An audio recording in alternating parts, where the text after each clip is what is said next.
He's basically telling them, he's sounding an alert to say that we should be prepared for the worst case scenario in case Pakistan decides to do a terrorist attack. During Operation Sindoor, for the first time, India and Pakistan used long-range standoff weapons.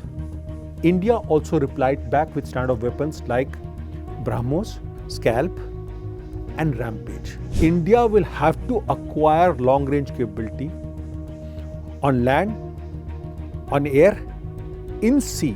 It is very important given that China, Pakistan, both have long-range missiles. China is in a different category altogether. Both have long-range missiles. India needs to do that.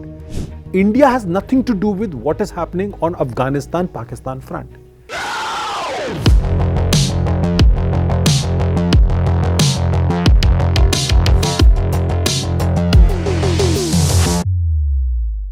Hello and a very warm welcome to all. My name is Aisha Varma and you're watching Hindustan Times. On part 2 of the discussion on last week's Point Blank, we're now going to be discussing the overall setup of India's military might in the wake of multiple remarks, in the wake of developments in our overall neighbourhood, and in the wake of a self-reliant India and remarks that the Prime Minister has made. Now we have HT's executive editor, Mr. Shishir Gupta, joining us to bring us more details on all of these aspects. Sir, namaskar. So speaking of Operation Sindoor, we now have a statement that has been made by the Army Chief saying that we are preparing for the second phase of it. What can we expect here? See, Operation Sindoor came out of a terrorist attack in Pahalgam, in which Hindu tourists were targeted. This was a retaliation to what happened in Pahalgam. When General Dwivedi, the Army Chief, is talking about Operation Sindoor Part 2, he's basically trying to tell his own people that they should be prepared in case Pakistan does yet another terrorist attack in either Kashmir or in hinterland. So basically, it's not that he's telling them to go across and launch raids. He's basically telling them, he's sounding an alert to say that we should be prepared for the worst case scenario in case Pakistan decides to do a terrorist attack. Now, given the statements that Field Marshal Asim Munir has been making, some really vitriolic stuff that he has made before Pahalgam happened and subsequently later when he talked about during the farewell of the CENTCOM commander in Florida. The way he's talking like an enemy country. And he's talking about, again, using the same thing, Kashmir, repeated time and again. Basically, he's instigating people to launch an attack. So in that case, in that scenario, India has no options but to be prepared for it. It's not that India is going to do some preemptive activity. India will just retaliate in case such a thing happens. Because given the state of Pakistan, given the state that both Lashkar-e-Tayiba and Jaish-e-Muhammad are most unhappy and humiliated by the Indian response during Operation Sindoor, there is a possibility that these two radical jihadi groups, Jaish-e-Muhammad, a Deobandi group, Lashkar-e-Tayiba, a Salafi group, may try to avenge their humiliation by launching an attack in India. How exactly would all of this weave into Mission Sudarshan Chakra? See, Mission Sudarshan Chakra also is part of Atmanirbhar Bharat. Okay.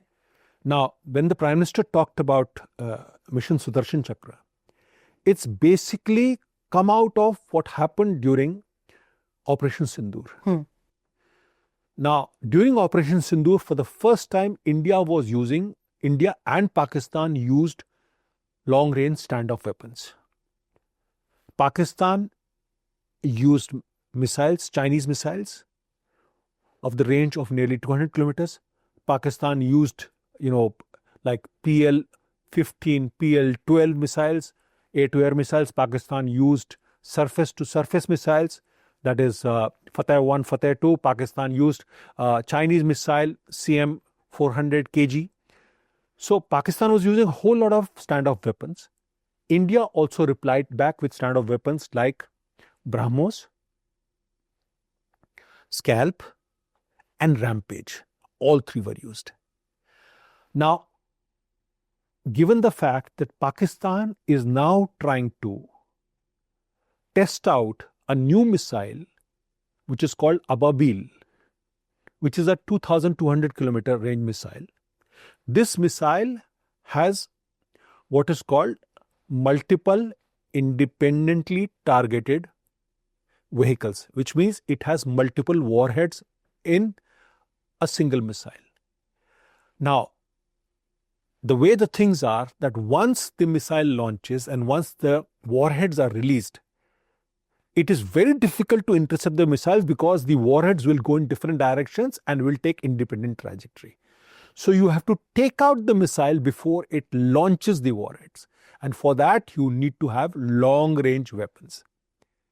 And that is why the Mission Sudarshan Chakra becomes that important.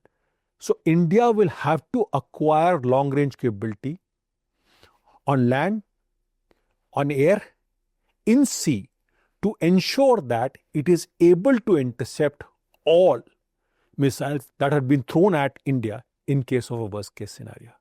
You see, when the Iran-Israel war was on, thanks to the Israeli Iron Dome system, they virtually knocked out 498 out of 500 missiles fired at them. That is why the Mission Sudarshan are basically having an anti-ballistic missile shield is important to the defense and security of the country. So, there are multiple aspects to what is Mission Sudarshan. First of all, you detect a missile. How do you detect a missile? You need long-range radars. You need satellite imagery. You need somehow to have an early warning that the missile is launched. First, you need to detect the missile. Then you need to react to a missile. And then you need to neutralize a missile. So, and for each, you need separate platforms. So, India will have to have a humongous radar network to detect the missile. It will have to have air defense systems which can then launch, and then it would have to have the missile which takes out the enemy weapon. So it's not a simple thing, it's a highly technical issue, but it is very important given that China, Pakistan, both have long-range missiles.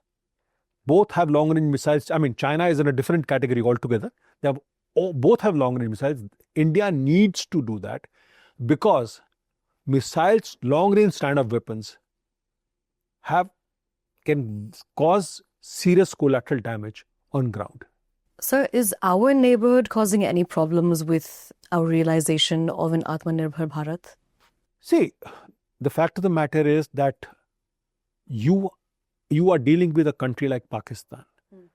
Now, after Operation Sindoor, what has happened is Pakistan is desperately looking out for weapons, trying to gain parity with India. After the BrahMos, the Rampage and the Scalp destroyed the 11 air bases and took out nearly 12 aircraft in Pakistan. Pakistan is asking for a long-range missile from China. Pakistan is asking for long-range drones from Turkey. Pakistan has also submitted a list to US where it is looking for long-range air-to-air missiles and other systems. Pakistan is also looking for air defense system to upgrade its current HQ-9 system. Pakistan is looking at long-range radars. It's looking at new fighters. So Pakistan will do anything to do that. And given that you have Pakistan, which more than often will act irrationally, it is very important for India to remain prepared for that.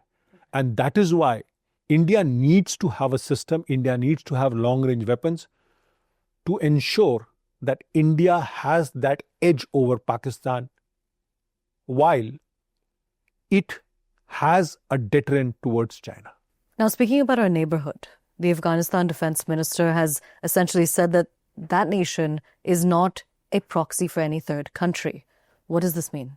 See, the Afghanistan defense minister, Mullah Muhammad Yaqub, is the son of Mullah Omar, the founder of Taliban. It's a very significant statement that he has made. Now, and it's actually a very factual statement, a very truthful statement. Because what Mullah Yaqub is telling is in response to what the Pakistani defense minister Khwaja Asif, who time and again makes all sorts of weird statements, has said that actually Afghanistan is sitting on the lap of India and is doing things at India's bidding. This is not the case. He has also made it clear that Taliban acts in own national interest, which is the Afghanistan's national interest, which is a fact. Now, what Defense Minister of Pakistan is getting delusional about is the very fact that it was Pakistan which initiated the strike into Afghanistan, right? And it was Afghanistan who reacted to the Pakistani strike. It so happened that the Afghanistan foreign minister was at that time in India. It so happened, right? I mean, it's like this, that the Pakistan foreign minister was in India when 26/11 happened. I mean, it's just coincidence. So, India has nothing to do with what is happening on Afghanistan-Pakistan front. Pakistan is trying to tell its domestic audience that actually it's India who's behind the entire thing that is happening against Pakistan. No, it is not correct. And that is what Mullah Yaqub has made it clear. Since Mullah Yaqub has made this statement, the statement carries a lot of weight given his persona, given his background, and given his legacy. Sir, thank you once again for joining us and bringing us all of those crucial details. With that, it's a wrap, but do stay tuned for more.